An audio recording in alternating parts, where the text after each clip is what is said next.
सुप्रभात विद्यार्थियों।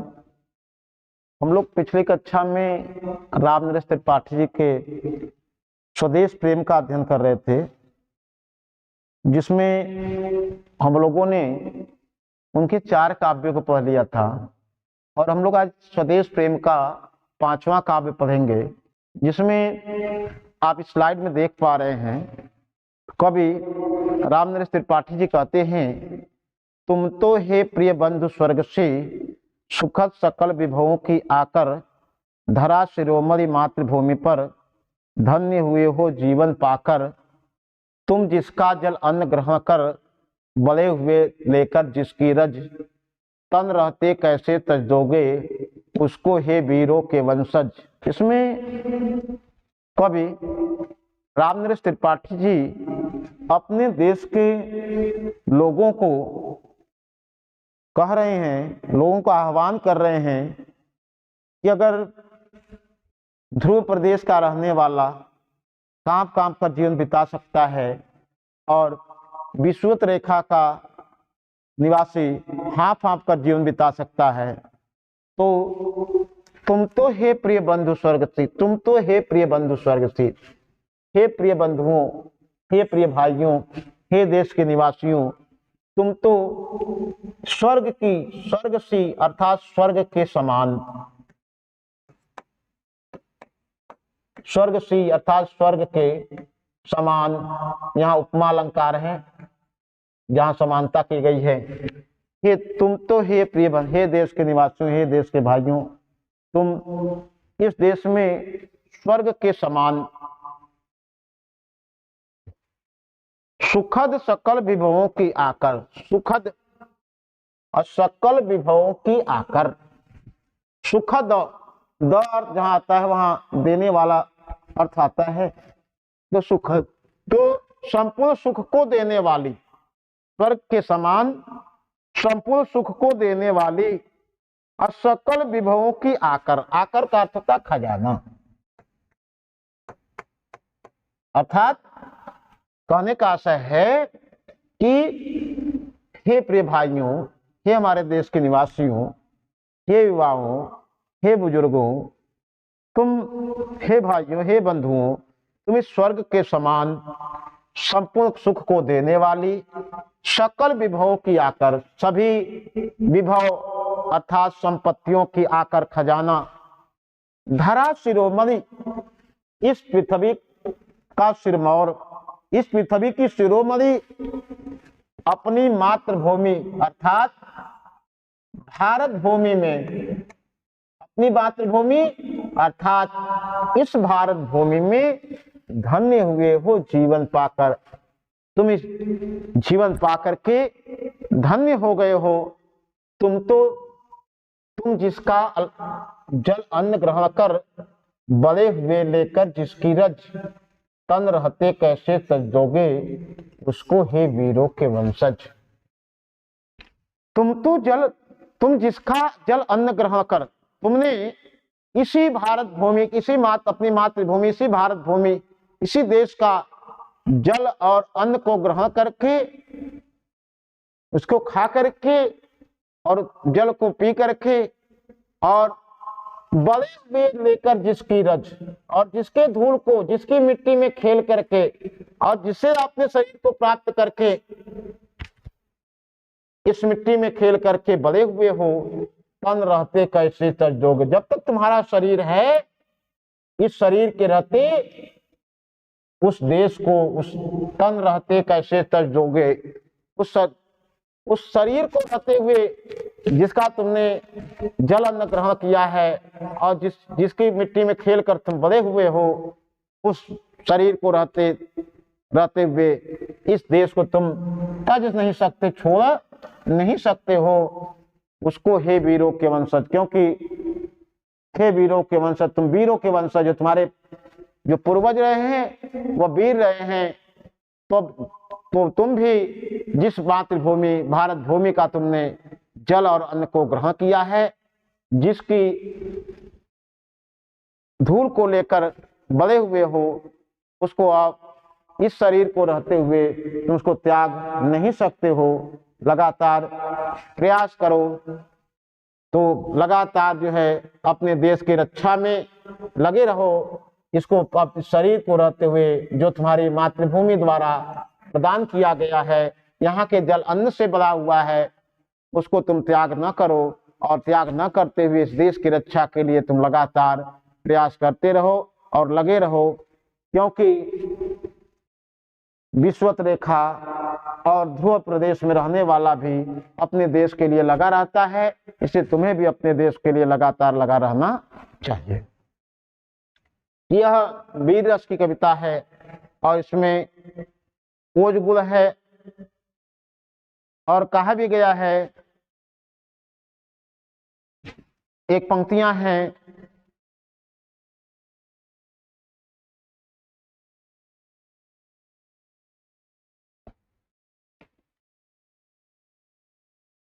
कवि मैथिली शरण गुप्त ने कहा है, जो भरा नहीं है भावों से बहती जिसमें रसधार नहीं, वह हृदय नहीं वह पत्थर है जिसमें स्वदेश का प्यार नहीं। ऐसा भाव सामने मिलता है कि भरा नहीं जो भावों से बहती जिसमें रसधार नहीं, वह मनुष्य नहीं वह पत्थर है जिसमें स्वदेश का प्यार नहीं, या वह हृदय नहीं वह पत्थर है जिसमें स्वदेश का प्यार नहीं। कहने का आशय है, अगर आपका अपने स्वदेश के प्रति प्रेम नहीं है तो आपका जो हृदय है वह हृदय नहीं होगा, वह पत्थर है, क्योंकि अगर उसमें भाव नहीं है, भरा नहीं जो भावों से बहती जिसमें रसधार नहीं, वह हृदय नहीं वह पत्थर है जिसमें स्वदेश का प्यार नहीं। इस पर आधारित कुछ प्रश्न हैं जिसको आप अपने उत्तर पुस्तिका में करेंगे। पहला है, उपरोक्त पद्यांश का संदर्भ लिखिए। दूसरा है, रेखांकित अंश की व्याख्या कीजिए। और भारतवासियों को धन्य क्यों माना गया है,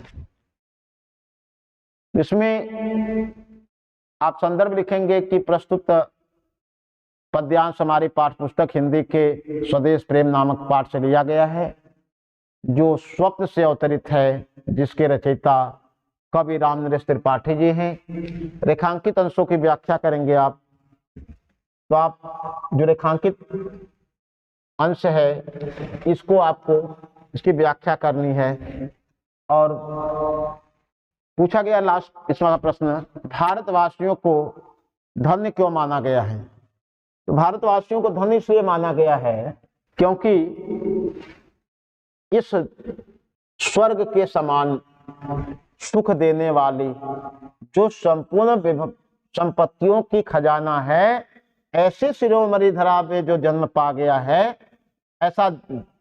ऐसे पृथ्वी के सिरमौर इस पृथ्वी पर, इस भारत भूमि पर जन्म पाने वाला व्यक्ति जो है वह धन्य है। धन्य हुए हो जीवन पाकर। ये सभी कविताएं वीर रस की हैं, उसमें ओज गुण है। अगला काव्य है, जब तक एक साथ भी दम हो अवशिष्ट एक भी धड़कन, रखो आत्मगौरव से ऊंची पलकी, ऊंचा से ऊंचा मन, एक बूंद भी रक्त शेष हो, जब तक मन में है शत्रुंजय शत्रुंजय, दीन वचन मुख से न उचारो, मानो नहीं मृत्यु का भी भय। इसमें कवि रामनरेश त्रिपाठी जी कहते हैं, अपने देश के वीर नौजवानों का आह्वान करते हुए कवि रामनरेश त्रिपाठी जी कह रहे हैं, जब तक साथ एक भी दम हो, जब तक तुम्हारे साथ एक भी दम, तुम्हारे साथ तुम्हारे शरीर में एक भी दम बचा हुआ, एक भी श्वास बचा हुआ है, हो अवशिष्ट एक भी धड़कन, और तुम्हारे सीने में एक भी धड़कन बची हुई है, रखो आत्मगौरव से ऊंचा, तब तक अपने आत्मगौरव से अपने आप को गौरवान्वित करते हुए, आत्मगौरव के साथ, अपने सम्मान के साथ अपने पलकों को ऊंचा रखो, अपने सिर को लगातार ऊंचा रखो और अपने मन को ऊंचा रखो। न तो आपकी पलकें गिरने पाए, न तो आपका सिर गिरने पाए, और न ही आपका मन गिरने पाए। आगे कवि रामनरेश त्रिपाठी जी कह रहे हैं, एक बूंद भी रक्त शेष हो, जब तक मन में हे शत्रुंजय, हे शत्रुंजय, हे शत्रुओं को जीतने वाले, हे शत्रुओं को जीतने वाले वीर, हे शत्रुओं को जीतने वाले वीर, एक बूंद भी रक्त शेष हो, जब तक तुम्हारे शरीर में रक्त की एक बूंद भी शेष बची हो, जब तक मन में हे शत्रुंजय तुम्हारे मन में और तुम्हारे शरीर में रक्त की एक बूंद भी शेष बची हो, दीन वचन मुख से न उचारो, तब तक किसी के सामने दीन वचन बोलने की आवश्यकता नहीं, किसी से डरने की, कोई धमकी दे किसी से डरने, किसी देश से डरने की आवश्यकता नहीं है। दीन वचन मुख से न उचारो, तब तक किसी के सामने दीनहीन वचन मत बोलो, और मानो नहीं मृत्यु का भी भय, और तुम मृत्यु का से भयभीत मत, मरने से डरो मत, मरने से भयभीत मत हो। मानो शब्द आया है यहाँ, उत्प्रेक्षा अलंकार है। मानो नहीं मृत्यु का भी भय, और तुम मृत्यु से भी भयभीत न हो, मृत्यु से भी मत डरो, और लगातार अपने देश के सेवा में लगे रहो, और अपने सिर को, अपने पलकों को और अपने मन को हमेशा ऊंचा रखो, और जब तक तुम्हारे शरीर और मन में एक भी रक्त की शेष बची हो, तब तक किसी के सामने दीनहीन वचन मत अपने मुख से न निकालो, और मृत्यु से भी भयभीत मत हो। इस पर आधारित कुछ प्रश्न हैं जिसको विद्यार्थी अपने उत्तर पुस्तिका में लिखेंगे। उपर्युक्त पद्यांश का संदर्भ लिखिए, रेखांकित अंश की व्याख्या कीजिए, देश की रक्षा करते समय हमें किससे नहीं डरना चाहिए। तो पद्यांश का आप संदर्भ लिखेंगे कि प्रस्तुत पद्यांश हमारी पाठ्य पुस्तक स्वदेश प्रेम से लिया गया है, जो स्वप्न से अवतरित है, जिसके रचयिता कवि रामनरेश त्रिपाठी जी हैं। रेखांकित अंश की व्याख्या आपको करनी है, तो आप इन पंक्तियों की जो है अपनी उत्तर पुस्तिका में व्याख्या करेंगे। ये पंक्तियां हैं जिसको आपको अपनी उत्तर पुस्तिका में इसकी व्याख्या करनी है। और लास्ट में प्रश्न पूछा गया है तीसरा, कि देश की रक्षा करते समय हमें किससे नहीं डरना चाहिए। तो देश की रक्षा करते समय हमें मृत्यु से नहीं डरना चाहिए। अगला और 7वां काव्य है, जिसमें कवि रामनरेश त्रिपाठी जी कहते हैं, मृत्यु का वर्णन करते हुए कह रहे हैं कि मृत्यु है क्या, मृत्यु हम किसको कहते हैं। तो रामनरेश त्रिपाठी कहते हैं, निर्भय स्वागत करो मृत्यु का, मृत्यु एक है विश्राम स्थल, जीव जहां से फिर चलता है, धारण कर नव जीवन संबल, मृत्यु एक सरिता है जिसमें श्रम से कातर जीव नहाकर फिर नूतन धारण करता है, काया रूपी वस्त्र बहाकर। कवि रामनरेश त्रिपाठी जी कह रहे हैं कि मृत्यु एक निर्भय स्वागत करो मृत्यु का। तुम्हें पिछले में कहा कि मृत्यु से तुम्हें डरने के लिए आवश्यकता नहीं है, तो मृत्यु है क्या। तो आगे कवि रामनरेश त्रिपाठी जी कह रहे हैं, हे देश के वीरों, हे देश के नौजवानों, निर्भय स्वागत करो मृत्यु का। तुम्हें बिना डर के, निर्भय होकर, डर रहित होकर, भय रहित होकर मृत्यु का स्वागत करना चाहिए, क्योंकि मृत्यु जो है एक विश्राम स्थल के जैसे। आप कहीं चल रहे हो, कहीं जा रहे हो, तो आप जब थक जाते हैं तो आराम करने लगते हैं। ऐसे शरीर जो है एक अवस्था के बाद जब थक जाता है तो मृत्यु प्राप्त करके आराम करने लगता है, और इसमें से आत्मा निकल करके पुनः नए शरीर को धारण कर लेती है। वैसे ही मृत्यु एक विश्राम स्थल के समान है, जीव जहां से फिर चलता है, धारण करने जीवन संबल, और जहां से यह जीवात्मा पुराने शरीर को छोड़ करके नए शरीर को धारण करके पुनः नया जीवन और नया संबल, नए बल को प्राप्त करके पुनः नई जीवन यात्रा को आरंभ कर देती है। इसलिए हे भारत के वीरों, तुम्हें मृत्यु से डरने की आवश्यकता नहीं है, क्योंकि मृत्यु एक विश्राम स्थल है, और यहाँ से जो जीव है, जो मानव का जीवन है, जो जीवात्मा है, वह पुराने शरीर को छोड़ करके नया जीवन धारण करके और नए बल को धारण करके पुनः नई जिंदगी की ओर निकल चलता है। फिर आगे कभी कह रहे हैं मृत्यु के विषय में, मृत्यु एक सरिता है जिसमें श्रम से कातर जीव नहाकर नूतन धारण फिर नूतन धारण करता है काया रूपी वस्त्र बहाकर। आगे कवि रामनरेश त्रिपाठी जी कह रहे हैं जो मृत्यु है एक नदी की धारा के समान है, मृत्यु एक सरिता है जिसमें मृत्यु एक नदी के समान है। जैसे हम नदी में स्नान करते हैं तो पुराने कपड़ों को छोड़ देते हैं और नया वस्त्र पहन लेते हैं, तो यही कवि रामनरेश त्रिपाठी जी कह रहे हैं कि मृत्यु एक सरिता है जिसमें श्रम से कातर जीव नहाकर। मृत्यु एक नदी के समान है, जैसे मनुष्य नदी में स्नान करता है तो पुराने कपड़े छोड़ करके नए वस्त्र पहन लेता है, वैसे ही मृत्यु जो है एक नदी के समान है और इससे समानता की गई है, यहाँ उपमा अलंकार है। तो मृत्यु एक नदी के समान है जिसमें श्रम से कातर, परिश्रम से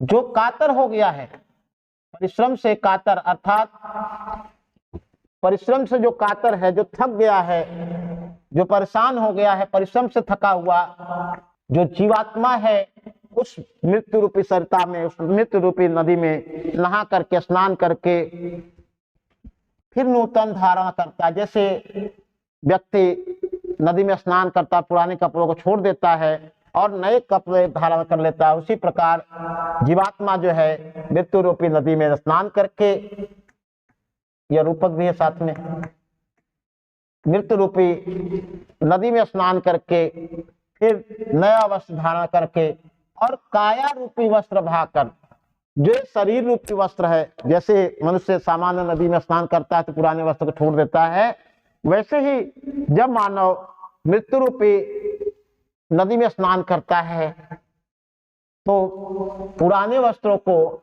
छोड़ देता है और नए वस्त्रों को धारण कर लेता है। वैसे ही मनुष्य पुराने जब जीवन जी करके थक जाता है और थक करके फिर पुनः जीवात्मा मृत्यु रूपी नदी में स्नान करती है और स्नान करने के बाद पुराने शरीर रूपी, काया रूपी अर्थात इस शरीर रूपी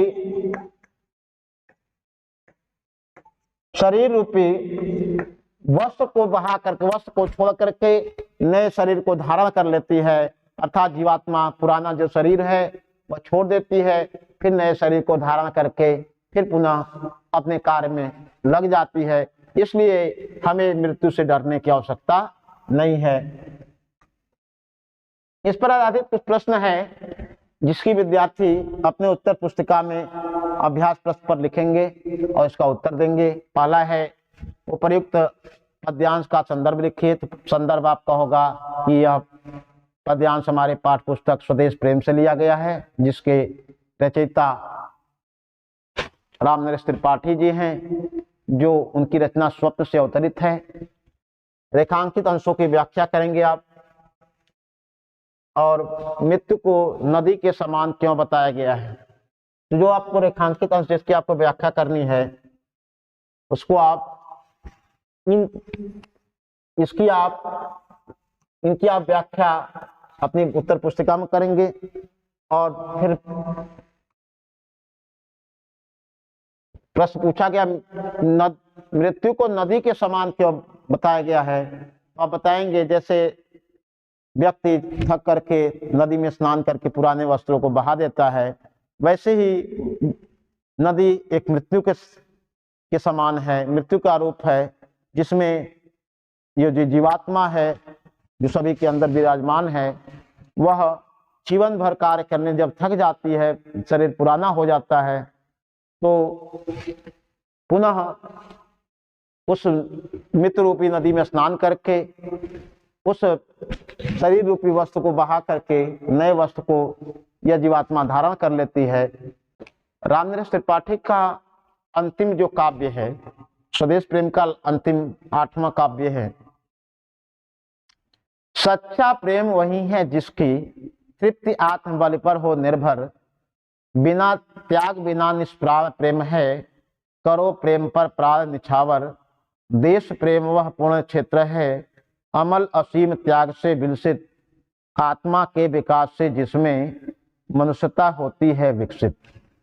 कवि रामनरेश त्रिपाठी जी कहते हैं, सच्चा प्रेम वही है जिसकी तृप्ति आत्मबलि पर हो निर्भर। अब कवि रामनरेश त्रिपाठी प्रेम की बात करें कि प्रेम होता क्या, वास्तव में सच्चा प्रेम इस संसार में कहेंगे। प्रेम तो सब कहते हैं कि लव है, लेकिन है क्या वो प्रेम, है क्या? यहाँ रामनरेश त्रिपाठी उस प्रेम को परिभाषित कर रहे हैं। तो कह रहे हैं, रामनरेश त्रिपाठी कह रहे हैं, सच्चा प्रेम वही है जिसकी तृप्ति आत्मबलि पर हो निर्भर। सच्चा प्रेम वह प्रेम है जिसकी तृप्ति, जिसकी संतुष्टि आत्मबलि, अपने आप को बलिदान करने पर होती है। सच्चा प्रेम स्वयं को बलिदान करने से में ही सच्चा प्रेम है, किसी से कुछ प्राप्त करने में नहीं, बल्कि प्रेम के लिए अपने आप को निछावर करने, अपने आप को बलिदान करने में ही सच्चा प्रेम है। त्याग बिना निष्प्राण प्रेम है, करो प्रेम पर प्राण निछावर। आगे कभी कह रहे हैं, त्याग के बिना, जो त्याग अगर नहीं करते हैं तो त्याग के बिना जो प्रेम है वह निष्प्राण है, प्राण रहित है। त्याग के बिना प्रेम निष्प्राण है, निर्जीव है। बिना त्याग के प्रेम निर्जीव के समान है, उसमें कोई जीवन नहीं है। तो प्रेम में त्याग होना अनिवार्य है। और करो प्रेम पर प्राण निछावर, और ऐसे प्रेम के लिए हमें अपने प्राणों को भी त्यागने के लिए, निछावर करने के लिए तैयार रहना चाहिए। और आगे कह रहे हैं, और प्रेम है क्या जहां हमें विशेष रूप से अपने प्राणों को निछावर करना है। तो आगे कवि रामनरेश त्रिपाठी जी कह रहे हैं, देश प्रेम वह पूर्ण क्षेत्र है, अमल असीम त्याग से विलसित। आत्मा के विकास से जिसमें मनुष्यता होती है विकसित। देश प्रेम वह पूर्ण क्षेत्र है, और देश, अपने देश के प्रति, अपने स्वदेश के प्रति जो प्रेम है, प्रेम का भाव है, वह एक पूर्ण का क्षेत्र है। और जो अमल असीम, अमल का अर्थ होता है स्वच्छ, और असीम अर्थात असीमित, त्याग से विकसित होता, त्याग से सुशोभित होता। देश प्रेम वह पूर्ण का क्षेत्र है जो स्वच्छ, असीमित, त्याग से विकसित होता है, अर्थात सुशोभित होता है। जो अमल असीम त्याग से विकसित, जो अमल असीम त्याग से सुशोभित होता है, आत्मा के विकास से जिसमें मनुष्यता होती है विकसित। और इस देश प्रेम का पूरा क्षेत्र है, और जो स्वच्छ, असीमित और त्याग से सुशोभित होते हैं, उसी प्रेम के द्वारा मनुष्य के अंदर आत्मा का मनुष्य के अंदर आत्मा का विकास होता है। और आत्मा के विकास से मनुष्य के अंदर जो है मनुष्यता के गुण जो है, ये मनुष्यता जो है, इसके गुण जो हैं वह विकसित होते हैं। और उसी प्रेम के विकास से अपने स्वदेश के प्रति, अपने देश के प्रति अपने आप को निछावर करने की भावना से ही मनुष्य की आत्मा का विकास होता है। और आत्मा के विकास से मनुष्य में मनुष्यता के गुण का विकास होता है, और मनुष्य अपने देश के लिए, अपने समाज के लिए, अपने लोगों के लिए अपने आप को निछावर करने को, अपने आप को बलिदान करने को तैयार हो जाता है। इस पर आधारित कुछ प्रश्न हैं जिसकी विद्यार्थी अपने उत्तर पुस्तिका में उत्तर देंगे और उसको लिखेंगे। उपर्युक्त पद्यांश का संदर्भ लिखिए, रेखांकित अंशों की व्याख्या कीजिए। देश प्रेम किन गुणों से खिल उठता है? पहला प्रश्न है कि पद्यांश का संदर्भ लिखिए। तो प्रस्तुत पद्यांश स्वदेश प्रेम से लिया गया है, जो स्वप्न से अवतरित है, जिसके रचयिता कवि रामनरेश त्रिपाठी जी हैं। रेखांकित अंश की आपको व्याख्या करनी है, तो आपको इन पंक्तियों की व्याख्या करनी है कि सच्चा प्रेम क्या है और कैसे प्रेम पर हमें अपने प्राणों को निछावर करना चाहिए। और साथ ही में आपसे प्रश्न पूछा गया है, देश प्रेम किन गुणों से खिल उठता है, तो बताया गया इसमें कि देश प्रेम मनुष्यता के गुणों से विकसित होता खिल जाता है। मनुष्यता के विकास, आत्मा के विकास से जिसमें मनुष्यता होती है विकसित, तो देश प्रेम मनुष्यता के गुणों से विकसित होता है। अर्थात देश प्रेम, जब आत्मा का विकास होता है मनुष्य में, तो उसमें मनुष्यता का गुण विकसित होता है, और इससे मनुष्यता का गुण विकसित होने से मनुष्य का दिल जो है खिल जाता है। हाँ, इन गुणों से खिल उठता है। तो मुझे आशा और विश्वास है कि आप इन पाठ को पूरी तरह समझ गए होंगे, और इस पर आप अवश्य टिप्पणी करेंगे, और साथ ही आप इसको उत्तर पुस्तिका में लिखेंगे, और लिख करके मुझे आशा और उम्मीद है कि आप परीक्षाओं में अच्छे अंक प्राप्त करेंगे, और आपको समझने में जो कठिनाइयाँ थी वह दूर होंगी। इसी आशा विश्वास के साथ हम लोग अगली कक्षा मिलते हैं। तब तक के लिए नमस्कार।